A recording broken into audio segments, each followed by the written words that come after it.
नमस्कार दोस्तों, कैसे हैं आप लोग। मेरा नाम है हर्षित द्विवेदी। 12 नवंबर 2020 के daily current affairs news discussion में आपका स्वागत है। आज की सारी इंपॉर्टेंट न्यूज़ मैं आपको बताऊंगा। काफ़ी इंपॉर्टेंट न्यूज़ है आज, जल्दी से इनको खत्म करते हैं। आगे बढ़ने से पहले टेलीग्राम ग्रुप ज्वाइन कर लीजिए, नीचे डिस्क्रिप्शन बॉक्स में लिंक दे रखा है। वहाँ पे आपको इस लेक्चर की पीडीएफ मिल जाएगी जो आपकी बात की करंट अफेयर्स डिवीजन में काम आएगी। इंस्टाग्राम पे फॉलो करके आप अपने जेन्युइन डाउट्स पूछ सकते हैं। वीडियो को लाइक और शेयर जरूर कर दीजिए। चैनल को सब्सक्राइब कीजिए, नहीं किया है तो ज्वाइन मेंबरशिप ज्वाइन कर सकते हैं बटन दबा के, कुछ एक्स्ट्रा वीडियोस के लिए और हेल्प के लिए। Government to govern OTT platforms. OTT मतलब ओवर द टॉप प्लेटफॉर्म्स, जैसे कि फॉर एग्जांपल आप लोग मोबाइल में, कंप्यूटर में नेटफ्लिक्स देखते होंगे, अमेजॉन प्राइम देखते होंगे, हॉटस्टार, ये सब है आपके over the top platforms. In over the top platforms को गवर्न करने के लिए अब एक गैजेट नोटिफिकेशन लेके आया है सरकार। और इनको किसके अंदर के एम्बेट में लेके आए हैं? Ministry of information and broadcasting के एम्बेट में। देखिए दोस्तों, प्रिंट मीडिया के ऊपर गवर्नमेंट अपनी मतलब रेगुलेशन रखती है। एक डिजिटल मीडिया ऐसी है जहां पे अभी भी गवर्नमेंट की रेगुलेशन नहीं आई है। इसी डिजिटल मीडिया कंटेंट को गवर्न करने के लिए ये गैजेट नोटिफिकेशन लेके आई है सरकार। इस गैजेट नोटिफिकेशन को वेडनेसडे को इशू किया गया और रामनाथ कोविंद जी ने इसको साइन भी किया है। Online films, digital news and current affairs content अब इसके परव्यू के अंदर आ जाएगा। यानी पूरी पॉसिबिलिटीज है कि सरकार अगर कोई एंटी सरकार बातें करता है तो उसको रोक सकता है। ये पॉजिटिव है, निगेटिव है, ये तो आगे आने वाले समय में ही पता चलेगा। अब तक जो ओवर द टॉप प्लेटफॉर्म्स थे ये बिल्कुल अनरेगुलेटेड थे, अब ये भी रेगुलेटेड होंगे। ठीक है। अब देखिए, पहले भी जो ये ओवर द टॉप प्लेटफॉर्म्स वाली जो कंपनीज हैं, खासकर हॉटस्टार और ये अमेजॉन प्राइम, इनको लग रहा था कि गवर्नमेंट इंटरवीन करेगी। इसीलिए जनवरी 2019 में 8 वीडियो स्ट्रीमिंग सर्विसेज ने एक खुद का सेल्फ रेगुलेटरी कोड साइन किया। मतलब इनको जनवरी 2019 से ही लग रहा था या उससे पहले से लग रहा था कि सरकार आगे आने वाले समय में डिजिटल मीडिया कंटेंट को रेगुलेट करेगी करेगी। तो इन्होंने खुद से कोड साइन किया जिसके अंदर इन्होंने कुछ प्रिंसिपल्स रखे। क्या प्रिंसिपल्स थे? इन ओटीटीज ने आपस में डिसाइड किया कि हम ऐसा कोई भी कंटेंट पब्लिश नहीं करेंगे जो 5 तरीके की चीजों को अपने पास रखता है, जो इंडिया के नेशनल एम्बलम या नेशनल फ्लैग को मेलाइन करता है, डिसरिस्पेक्ट करता है, ऐसी कोई स्टोरी लाइन जो चाइल्ड पोर्नोग्राफी को प्रमोट करे, जो रिलीजियस सेंटिमेंट्स को हर्ट करे, जो टेररिज्म को इनकरेज करे। ठीक है। या फिर ऐसा कोई लॉ या कंटेंट जो कि एग्जीबिशन में बैन कर रखा हो देश की सरकार के किसी लॉ ने या किसी कोर्ट ने, तो इस तरीके का कोई भी कंटेंट ओटीटी के प्लेटफॉर्म पर नहीं लाया जाएगा। लेकिन सरकार ने इस कोड को मानने से मना कर दिया। अगर आप देश में इंस्टीट्यूशनल मैकेनिज्म की बात करें, वो बॉडीज जो कि बनाई गई हैं चीजों को रेगुलेट करने के लिए, तो प्रिंट मीडिया के रेगुलेशन के लिए इंडिया में क्या है? Press council of India. Print media मतलब द हिंदू, जो कुछ भी आपका प्रिंट हो रहा है पेपर पे उसको आप प्रिंट मीडिया बोलोगे। हालांकि अभी प्रिंट मीडिया भी ऑनलाइन हो गया है, तो the Hindu, Indian express, times of India, ये सब आपको ऑनलाइन भी मिल जाते हैं पढ़ने के लिए। न्यूज चैनल्स के रेगुलेशन के लिए न्यूज ब्रॉडकास्टर्स एसोसिएशन है। एडवर्टाइजिंग को रेगुलेट करने के लिए advertising standards council of India है। और फिल्मों को रेगुलेट करने के लिए central board of film certification है। आगे आने वाले समय में मोस्ट प्रोबेबली डिजिटल कंटेंट को रेगुलेट करने के लिए भी एक बॉडी आएगी। जनरल स्टडीज पेपर 3 में ये चीज आपको काम आएगी। एक और न्यूज निकल के आ रही है कि लद्दाख और इंडिया, मतलब इंडिया चाइना का जो स्टैंड ऑफ चल रहा है लद्दाख में, इसमें कुछ हमको ऐसा लग रहा है कि कुछ स्ट्रेटेजिक बेनिफिट्स मिल सकते हैं। डिसएंगेजमेंट शायद आगे आने वाले समय में हो। तो चाइनीज साइड की तरफ से एक प्रपोजल आया है at the 8th round of cops commando stock, जिसमें यह बोला गया है कि भाई हम लोग अपने ट्रूप्स को पुल बैक करेंगे। अभी के लिए 4थे नंबर के फिंगर पे जो आके जमे हुए चाइनीज सोल्जर्स, वो 8वें नंबर के फिंगर पे जाएंगे। ये सिर्फ एक प्रपोजल है, अभी भी जो ग्राउंड पे सिचुएशन है वो गंदी ही है। अभी भी चाइनीज अपने तंबू गाड़ के बैठे और इंडियन पेट्रोलिंग पैटर्न्स को उन्होंने ब्लॉक कर रखा है। अगर आप नक्शा देखिए दोस्तों, तो चाइना के हिसाब से जो एलएसी है वो ये है, इंडिया के हिसाब से जो एलएसी है वो ये है। तो पहले क्या था कि ये फिंगर 4 है और यहां पे है फिंगर 8। तो ये जो पूरा इलाका था इसमें इंडियन सोल्जर्स पेट्रोलिंग करते थे। अब चाइनीज सोल्जर्स ने इंडियन सोल्जर्स को यहां ब्लॉक कर दिया है। अब इस पॉइंट के आगे इंडियन सोल्जर्स नहीं जा पा रहे हैं, इस तरफ नहीं जा पा रहे हैं। तो कहा यह जा रहा है कि फिंगर 4 से फिर से फिंगर 8, ये जो पूरे का पूरा ये जो इलाका है जहां पे चढ़ के बैठ गए हैं चाइना वाले और पीछे हटने को तैयार नहीं हो रहे हैं, शायद इससे वो बैक ट्रैक करेंगे।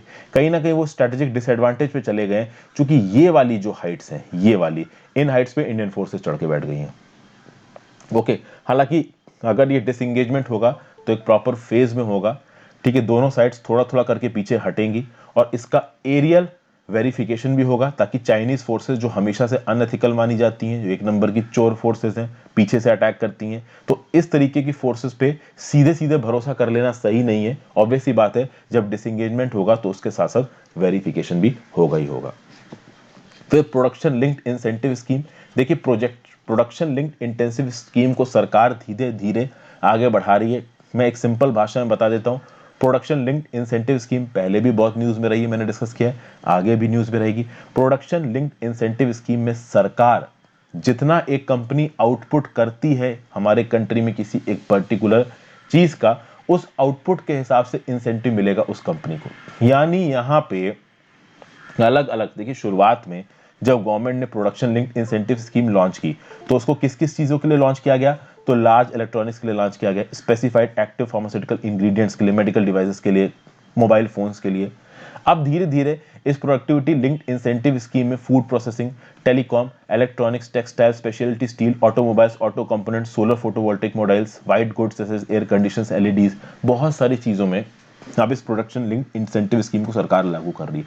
कहने का मतलब क्या है सरकार का कहने का मतलब है कि चाहे वो डोमेस्टिक एंटरप्राइज हो, चाहे वो एक फॉरेन एंटरप्राइज हो, चाहे फॉरेन एंटरप्राइज इंडिया के किसी डोमेस्टिक एंटरप्राइज में इन्वेस्ट करके इंडिया के अंदर चीजों को अगर प्रोड्यूस करता है, तो सरकार उसको प्रोडक्शन लिंक्ड इंसेंटिव स्कीम देगी। यानी जितने ज्यादा वो प्रोडक्ट्स बनाएंगे उतना ज्यादा सरकार उनको इंसेंटिव देगी। अब ये बहुत तगड़ी स्कीम है।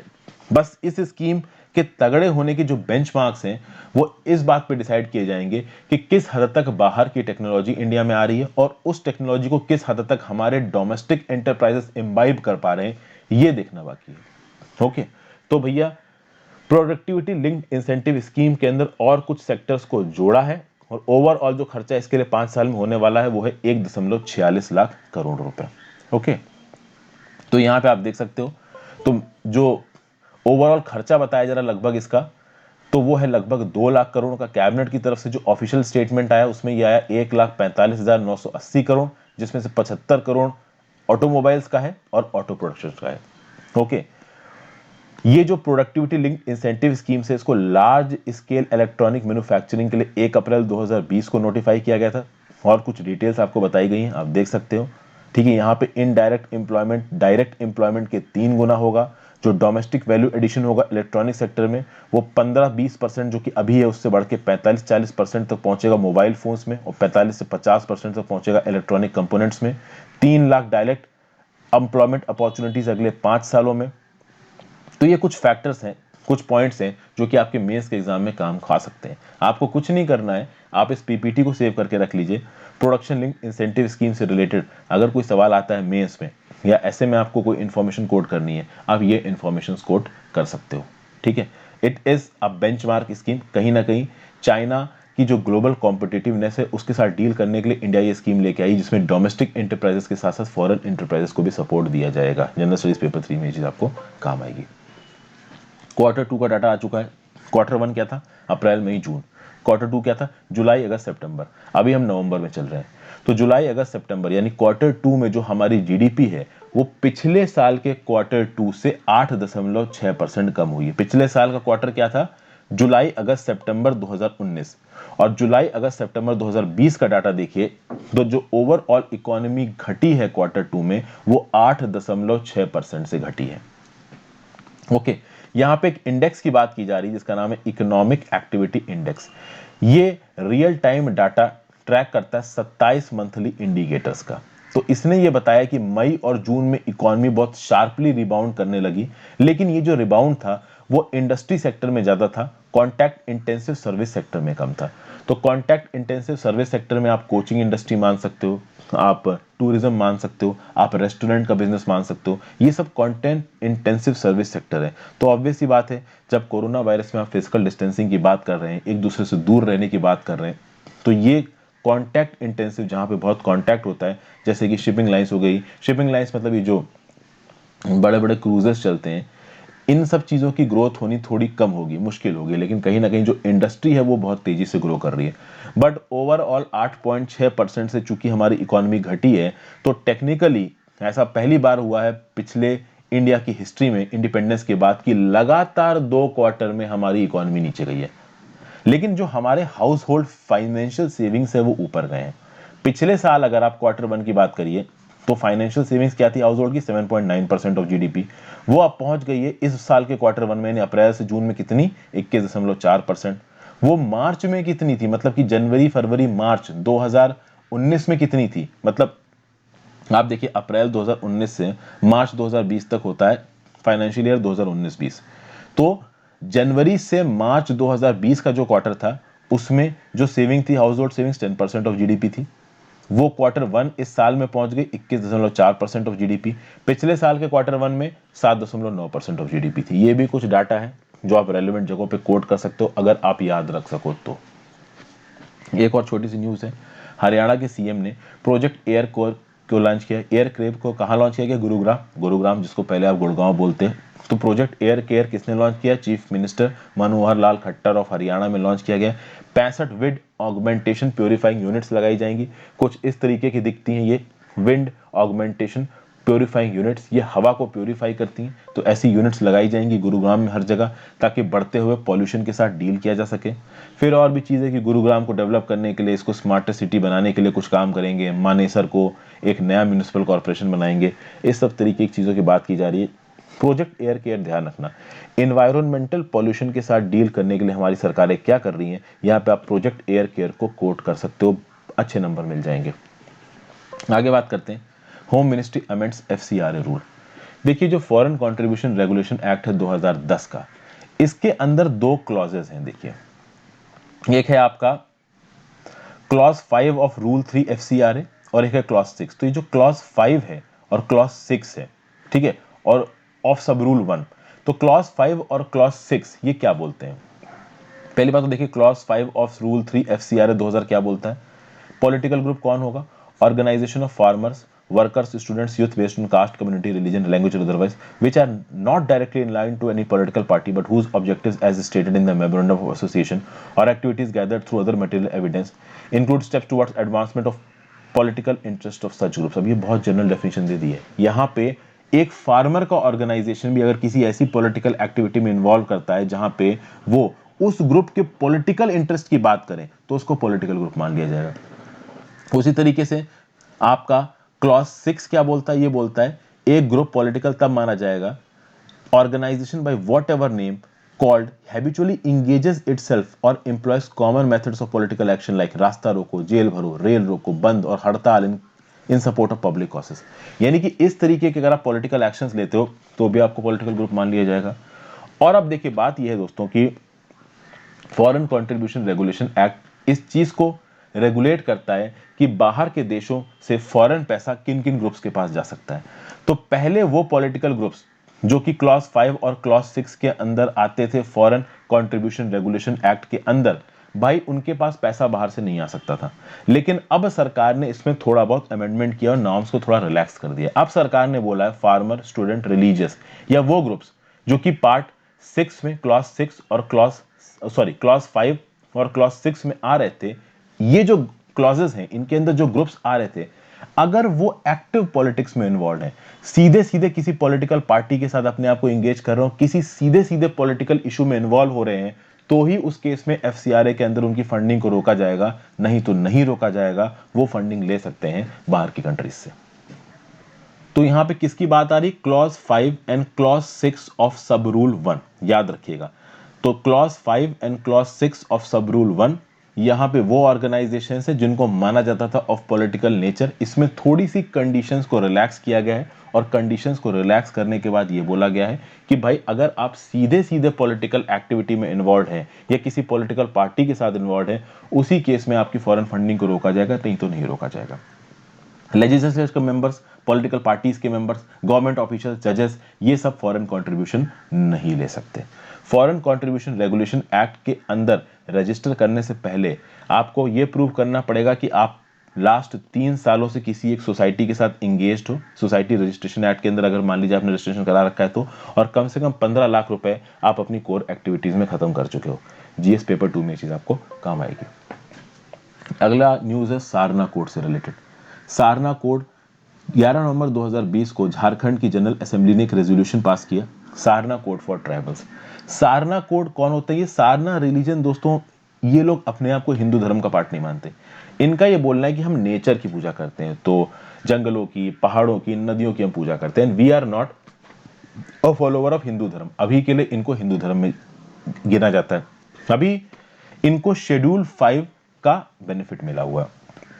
लेकिन डिमांड यहां पे क्या है? डिमांड ये है कि भाई सारना कोड आप मानिए ट्राइबल्स के लिए, और ये जो सारना है दोस्तों, इसको आप एक अलग रिलीजन मानिए, और इस रिलीजन का एक अलग डाटा होना चाहिए सेंसस 2021 में। ये रेजोल्यूशन बोल रहा है किसका? झारखंड स्टेट असेंबली का। तो झारखंड स्टेट असेंबली ये बोल रही है कि जो सारना कोड को फॉलो करने वाले लोग हैं, ये नेचर की पूजा करते हैं और ये अपने आप को हिंदू नहीं मानते, ये बहुत लंबे समय से एक सेपरेट रिलीजियस आइडेंटिटी मान रहे हैं। तो आप इनको एक सेपरेट रिलीजन की तरह नोटिफाई करिए, और इनकी अलग सेंसस होनी चाहिए, रिपोर्टिंग होनी चाहिए सेंसस 2021 में।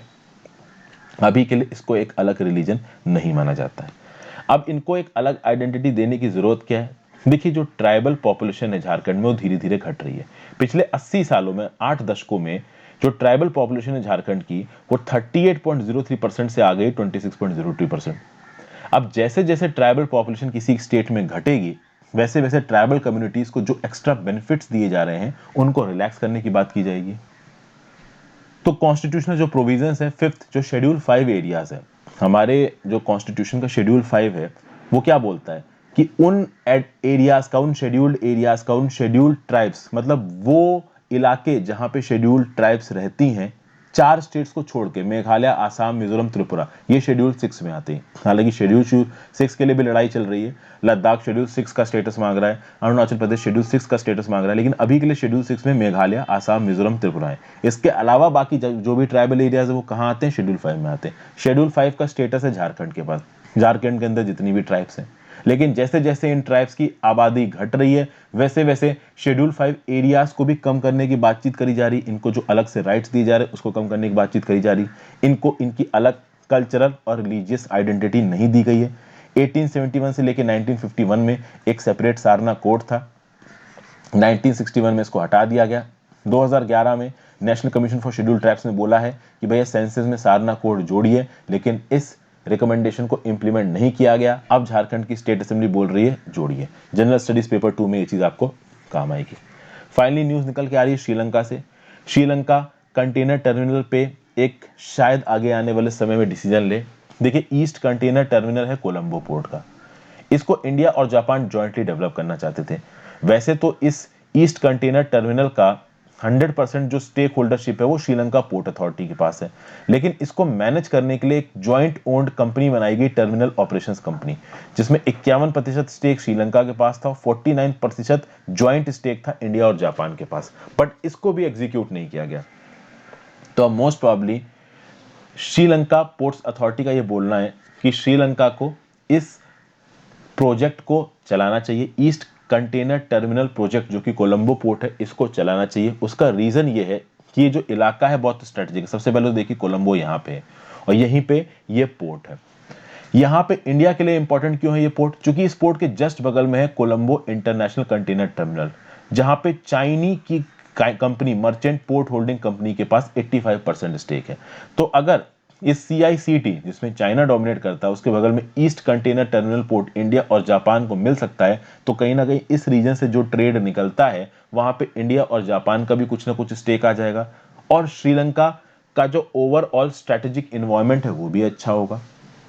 रीजन बीइंग कि श्रीलंका केवल एक कंट्री चाइना के साथ सारे ट्रेड डीलिंग्स करेगा और सारे मेजर इंफ्रास्ट्रक्चर में चाइना को रोल दे देगा, तो श्रीलंका को भी प्रॉब्लम होगी। हालांकि ईस्ट कंटेनर टर्मिनल को इंडिया और जापान को देने के अगेंस्ट एक बहुत बड़ी अपोजिशन वॉइस है। उसका रीजन ये है कि हम्बनटोटा पोर्ट, जो कि आपको यहां दिख रहा है, इसको मजबूरी में श्रीलंका को चाइना को देना पड़ा 100 साल की लीज पे, जिसके चलते श्रीलंका के अंदर बहुत सारे लोगों ने बवाल किया और बोला कि भाई अगर आप हमारे सारे स्ट्रेटेजिक स्टेटस बाहर वालों को दे दोगे तो हमारे पास क्या बचेगा।